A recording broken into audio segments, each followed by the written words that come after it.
انسان کی زندگی کا مقصد ہے اپنے خالق و مالک کی عبادت کرنا، مگر موجودہ دور میں انسان دنیا کی عیش و عشرت میں گم ہو کر اپنے خالق کو بلا بیٹھا ہے، اسی لیے وہ پریشانی میں مبتلا ہے۔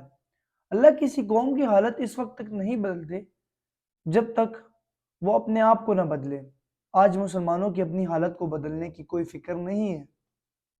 ہر کوئی اپنی دنیا، اپنی دکان اور اپنے گھر میں مست ہے۔ کبھی موقع ملا تو اللہ کو یاد کر لیا، ورنہ اللہ کی طرف کوئی خیال ہی نہیں۔ جو قوم اپنے پالنے والے کو بھول جائے، آخر وہ قوم کیسے ترقی کر سکتی ہے؟ ترقی کرنے کے لیے اللہ کا احسان مان کر ہر وقت اللہ کو یاد کرنا ضروری ہے۔ جاگنے کا وقت ہے، جاگو، ہر وقت اللہ کو یاد کرو، اللہ کو راضی اور خوش کرنے کی کوشش کرو، اللہ ضرور کامیابی عطا کریں گے۔